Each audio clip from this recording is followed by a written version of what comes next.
I want to talk about and get your feedback on how to pair yourself as a positive reinforcer with the treatment agent or the change agent, which is going to be the parent or the teacher or the caretaker. Because we all know that if the caretaker or the person that's with the child doesn't like you, you're not going to freaking change behavior, right? Like if they don't want you in the house or in the classroom or in the school or around that child, you can't even start changing behavior. So it's going to be important that you're likable. Brett is the intellectual grandson of B.F. Skinner. So I wanted to go over a couple, I think, liking hacks, or what would the word be? I don't know. I was gonna say, like, you really have to, you gotta listen to them. So like when I go in there and I'm gonna do an FBA or anything like that initially, like you need to let them talk. You may be the only person they get to say, Yep. This is making me crazy. And it could just be, you know, the one thing that may make them crazy may not be that major behavior that you're seeing, you know, so it may not be the ripping of the hair or the thing, it may be, you know, he picks his toenails, I don't know. I'm writing that down right now because, not the toenail part, but it's right in time. So like, I guess if we called these, you know, pairing, positive reinforcement pairing hacks, that's a really important one. And listening to people because they want to talk. And I'm not that good at it either. I usually want to take some kind of action, but sometimes just listening. And I don't know why I didn't get it till like a year ago that people want to be heard. And I always thought I had to take an action when there was a complaint. Like I had to take an action to solve it, but listening in itself was the intervention, and I didn't learn that until I was 40-something. If you're not liked, then you're not going to change behavior. Let's define liked. It might mean approachable. I don't know if we operationalize it. Them acting on your suggestions, if you were to really define liked.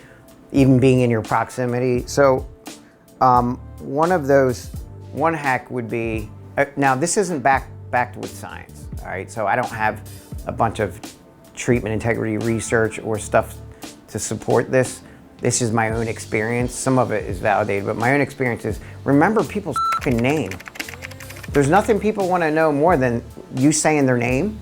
If you don't call them by their name, it's not personal. Now, don't be like one of those salespeople where you're like, you know, so Brad, you do this, right, Brad? You want to earn this, right, Brad? Like, don't sound salesy, but you remember their name and say it. Mm-hmm. So that's important. Their name is like, if you don't say their name, how are you going to pair with them if you can't say their name? It should be part of your repertoire. Validate their efforts that they've tried before, because there's nothing more demeaning than just not really validating what they tried and the effort they put forth. And be ready to hear the shitload of people saying, tried that already, did it. Nod your head if you've seen that, you've heard that. Yeah, I've done it, I've tried it. I love Jason's, which is, you know, I could recommend the same exact thing as you, but the fact that we're a third party makes it float better with the family and these other people, so don't feel bad, like in his own language. That's a really good one. I mean, I've actually explained that. So another thing, again, I don't have research to back all this, but I think that you should match, when you're pairing with someone, you should match their energy and their body language. So if Christian's sitting there and I'm sitting next to him talking to him, I'm probably gonna cross my arms and simulate his actions when I speak with him, because I'm more, if he picks his nose, I pick my nose, you know, because I don't know what behavioral research is behind it, but I do know that the more similar you are to the model, the better, the more likely the imitator will imitate the model. So match their energy and their body language. Again, I don't know that there's research behind it, but it'd be cool to study that. Another one that I have is, this is a real simple one. This one is like really, really simple, but you gotta friggin' smile a lot.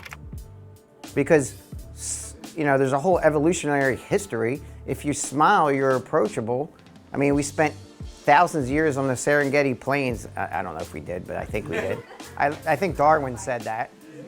And if someone is smiling, they're much more likely for you to approach them and not get, you know, victimized by them. Because I know great behavior analysts that can run circles around me clinically. They don't friggin' smile, and they're toxic. You don't even want to be around them because their negative energy the kids act up around them.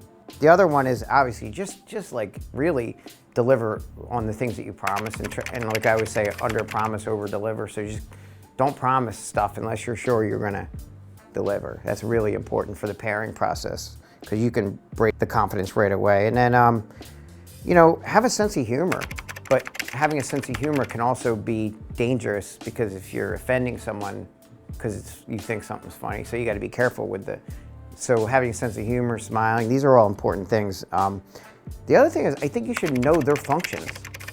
How are you going to pair with someone that's going to be the treatment agent, that's going to do all the behavior change for the learner, and you're coaching them to change? They don't want to be around you, but how can you not do a functional behavior assessment, at least descriptively, an interview, about what they care about?